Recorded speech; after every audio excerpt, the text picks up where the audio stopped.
جادو ہونے کی مختلف علامات ہیں، لیکن کچھ نشانیاں ایسی ہیں جو ہم آپ کے سامنے رکھیں گے،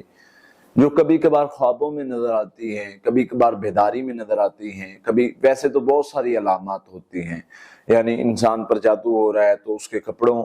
پر کٹ لگنے شروع ہو جاتے ہیں، خون کے چھینٹے آنے شروع ہو جاتے ہیں، اور اسی طرح سے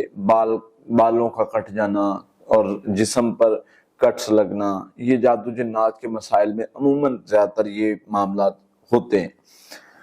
اس کے علاوہ کیا نشانیاں ہو سکتی جس سے ہمیں پتہ چلے کہ آیا واقعتاً ہم پر جادو کا مسئلہ ہو رہا ہے؟ ایک خواب ہے جو جادو کے مریض کو ہی آتا ہے، یعنی جادو جنات کا شر جس کے ساتھ ہو، جس پر ہو، اس کو ہی آتا ہے، جو ہم نے ہزاروں تجربات کرنے کے بعد یہ چیز کو سمجھا ہے، اخذ کیا ہے۔ ایک جو خواب ہے جس میں مریض کو کوئی جانور مارتا ہے، بار بار یہ خواب اگر دیکھے، ایک آدھ بار نہیں، اگر ایک آدھ بار آتا ہے تو وہ کوئی اور وجہ بھی ہو سکتی ہے، اگر بار بار دیکھ رہا ہے کہ کوئی جانور اس کو مار رہا ہے، کوئی بیل، بھینس، اونٹ اس پر حملہ کر رہا ہے، مار رہا ہے، تو یہ عموماً جادو کے مریضوں کو اس طرح کے خواب آتے ہیں۔ دوسرے نمبر پہ بے بسی والا خواب۔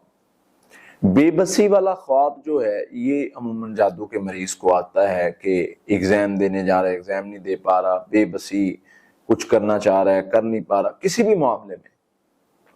تو یہ بھی ایک یعنی جادو کا اثر ہونے کی علامت ہو سکتی ہے کہ وہ کچھ کرنا چاہ رہا ہے، کر نہیں پا رہا، بولنا چاہ رہا ہے، بول نہیں پا رہا، اور اس طرح کے خواب،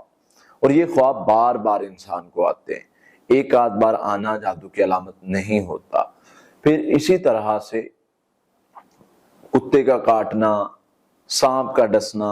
یہ بھی اگر خواب آ رہے ہیں تو یہ جادو کی علامت ہو سکتے ہیں۔ اور پھر اسی طرح سے بیداری کے جو معاملات ہیں، اگر یہ بھی دونوں چیزیں اکٹھی ہو رہی ہیں تو پھر اس میں ہمیں یقین ہو جاتا ہے کہ واقعتاً اس پر جادو ہے اور اس کا علاج ہم شروع کروا دیتے ہیں۔ تو یہ اگر علامات ہو رہی ہیں تو اس میں خوف زدہ نہیں ہونا کہ ہائے میرے اوپر جادو ہو گیا، جادو ہو گیا تو پھر کیا ہوا؟ جیسے ہمیں بخار ہو جاتا ہے، دوسرے مسائل ہو جاتے ہیں، کوئی انفیکشن ہو جاتا ہے کسی میڈیسن کی وجہ سے، کسی پرابلم کی وجہ سے، تو اسی طریقے سے یہ جادو بھی ہو گیا، تو اس کا اسی طریقے سے ہم نارملی علاج کریں گے انشاءاللہ۔ اور علاج کیسے کرنا ہے؟ علاج ہم نے کرنا ہے